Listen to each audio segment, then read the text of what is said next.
he's just kind of minding his own business, and so long as things go smoothly, he's perfectly fine with going with the flow. Okay. All right. So he looks pretty easygoing, farmhand. Kind of. So he looks like he looks like that farm boy that we always hear about. Yeah, always there around the neighborhood to lend a hand, and Besides, the holy symbol and all that stuff. well, everyone will probably have a holy symbol in some way, shape, or regard. And he does carry like a hefty backpack in addition, so. Remember, if you want to make sure as the villain to not have the hero ever come to kill you, you always kill the farmhand first. Yeesh. Pretty much, yeah. The farm boy. Don't kill the owner of the farm. The farm boy. Kill the farmhand. Yeah. Oh man. The owner of the farm's gonna be like, well, that sucks. Guess I'll get another one. Yep. Damn. Yeesh. So The farmhand's gonna be crowd. like, I will avenge you. all right. So now you all had chances to look around a little bit. You actually got to go see the two-headed dragon. Mm. There was lights. So it was very paper mache. No. There was lights. There was shadow. There was smoke. That you saw coming. The drums were beating and everything else, and this primal beating was going on, and the flashes of light.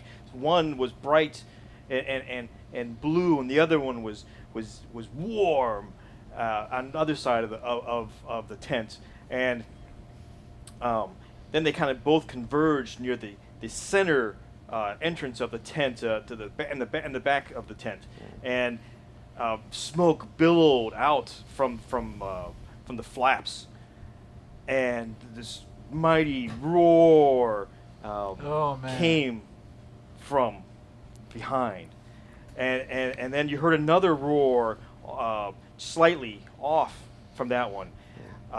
Then this enormous cage was being pushed out by, you couldn't see quite what it was.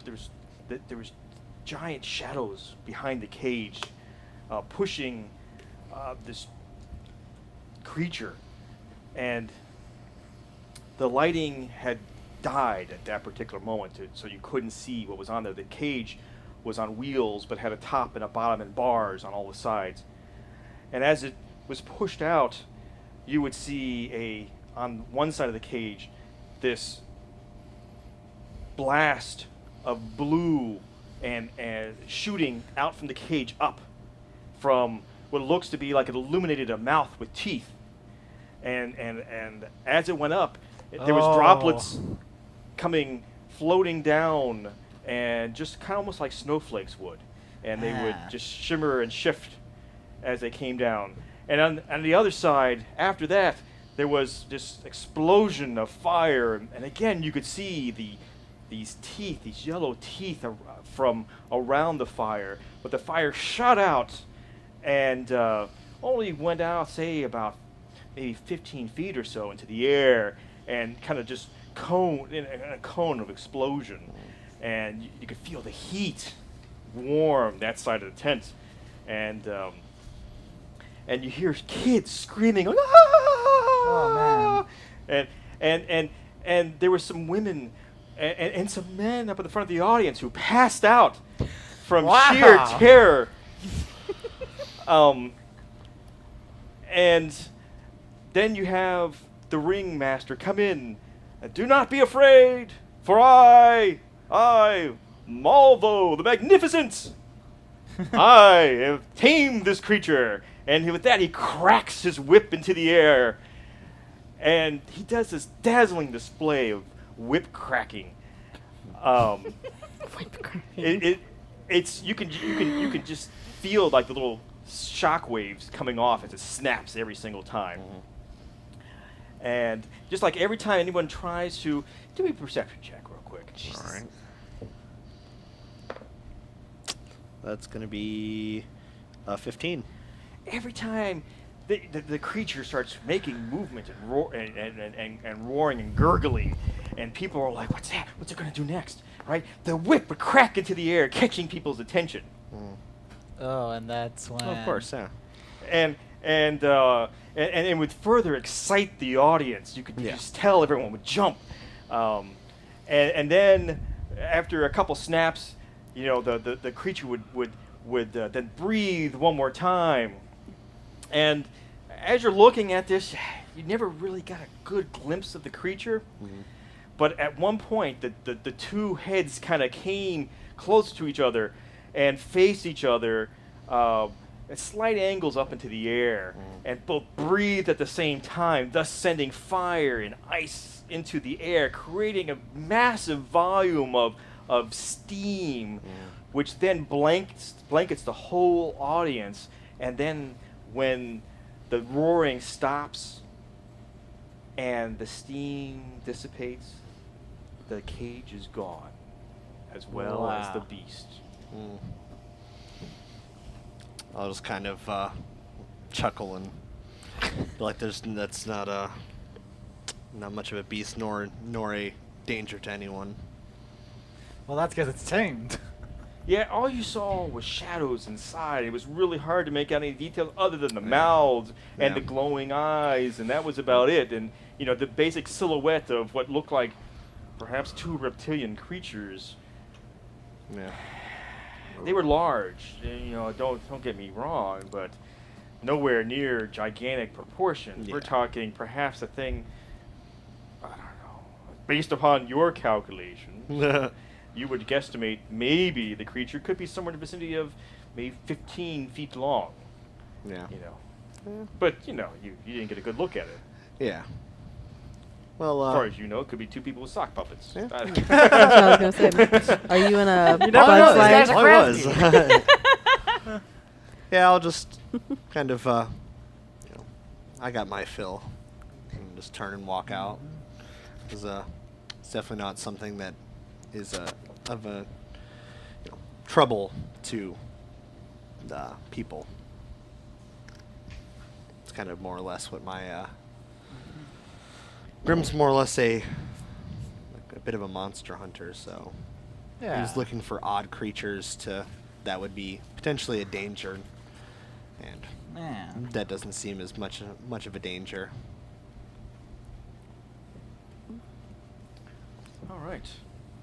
Now, you got saw your show, and you know what? You're lost trying to figure Yeah, out where like, the stupid fortune I keep teller on is. Bubbling I all swear over I've passed by this like 3 times. Yeesh. There's your fortune. They all look the same. They all look the same. You just hear somebody yell from the crowd, "You're lost!" There's your fortune. Oh, damn it. Damn it. I swear I was more directionally able when I was traveling to this town. Yeesh. You ask somebody and he tells you, "Yeah, just go down there, make a left." You go down there, make a left. You end up back at the same spot. Oh, hey, buddy. What you want to do is you want to make 3 lefts, and that's where it is. And then, yeah. Just go Uh, up there, make a left, make another left, and make another left.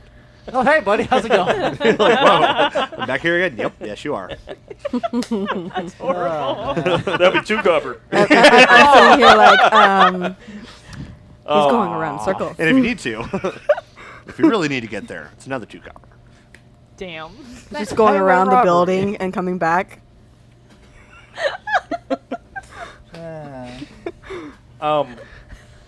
Now, let's see.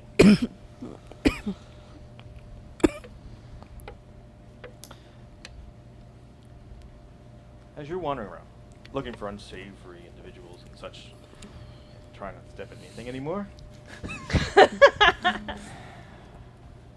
Though you do have someone's card.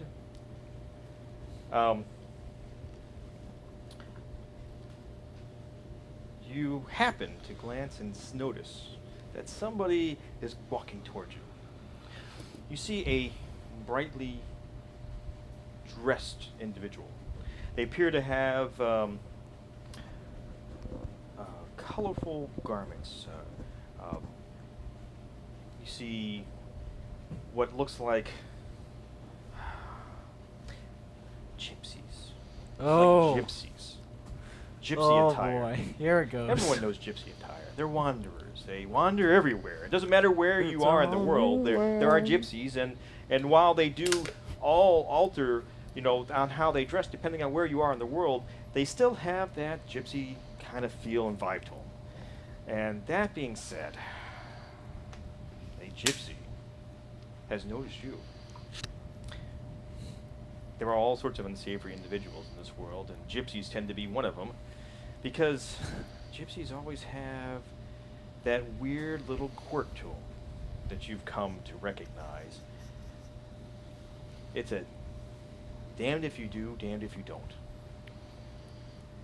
And you just don't know which end you're going to get when it all boils down to it. But the gypsy, nonetheless, has noticed you and walks your way. I don't divert path or anything.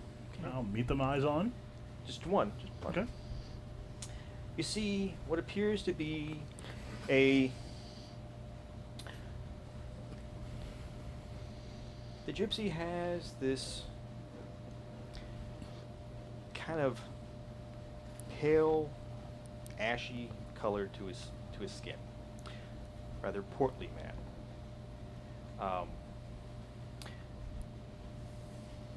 He has little bells and things like that tied here and there amongst different odd places on him.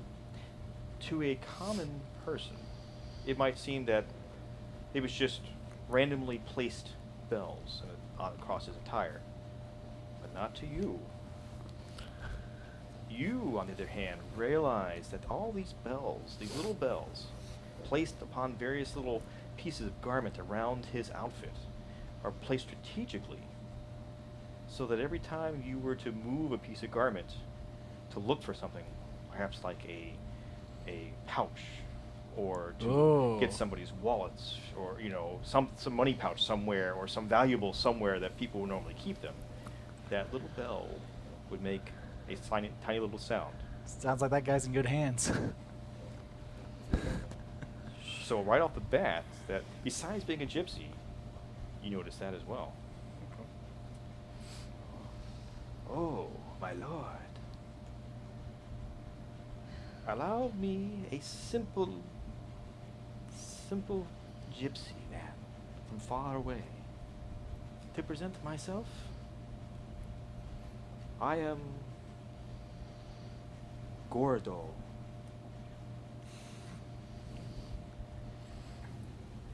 And I believe you are Ral. Even amongst us gypsies, we have all heard of your family name. Oh. I would have expected as much. Well met. Well met. And may I say, it is always good to do business with your family. And business is good. It is. And we gypsies have prospered amongst the trades with your family. And that being said, I have been given this from a master far away. He has requested you. And perhaps you could find others to help you. There, I see her. She's not far behind you. Perhaps she could help you as well. Please, take this simple letter from a simple gypsy. My master needs your help, as it explains. And perhaps once you are done, I could give you directions. I can find you, if you agree. We'll be in touch. Yes, we shall. I'll toss a few coppers in them. Ah, Gesture of thanks. Thank you. Gordo of the Gypsies appreciates it. Huh? Yeah, And with that, he bows and he leaves.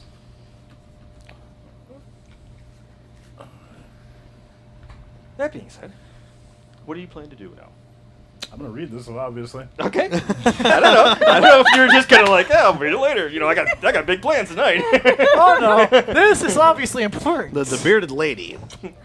Oh, Oh, you've been That's popular later, today, later. man. That's So later. You said you got big plans tonight, so. yeah. God knows what's happening. It's a lot of beard. He's got to work all that. Yeah. It's gonna be a busy night for Busy all. night.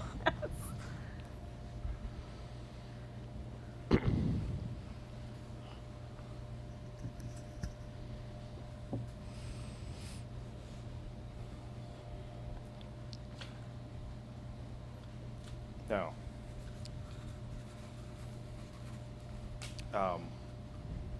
if you like later, if you happen to share that note, whoever you share it with at that point will have them read it to everybody. Oh boy. Okay. Okay. So, for right now, you have read the note. After you read the note, you have everyone's attention is gained. Even yours, Wait. as you're lost. So There suddenly, Suddenly, I a see light something! bulb. A light bulb just popped. You see massive lights to the arcane in the group. Those who may know magic. Okay? yes. Those who at least have the skill to know magic, who can at least know the skill of magic. You see what appears to be enormous, almost like dancing lights, but on the orbs themselves are like 10 times larger. Okay. Because it's Wow. well above the tents, and they're kind of like swirling in a big circle around the carnival, working their way Oh no. Ray, if you could- still up in the air, I didn't know this working was their starting. way in towards the center of the carnival, and as they do, as the lights slowly work their way in, circling the carnival, what catches your attention is, of course, the biggest thing in the carnival, which is the main tent. The main ring, where all the big shows happen. Okay. Okay? And that becomes illuminated as these massive orbs circle around and just explode upon impact at the top of the tent, sending showers of almost like fireworks going off, except at a low level. And as the sparks come down, they touch the skin harmlessly. Very nice. Ooh, pretty. And as if that wasn't enough, Oh jeez. But wait. a huge eruption of this neon purple light comes from the center hole on the tent where the main post is, and out from it, for those who can read common, I can read common. I hope everyone reads common. Pretty sure that's everybody. yeah, I don't think there's a barbarian here. it says Tordino, the Magnificent. Torino. That's what it says. I mean, that's what it pretty cool. reads. Okay. And it sparkles around it, and then just kind of all fades.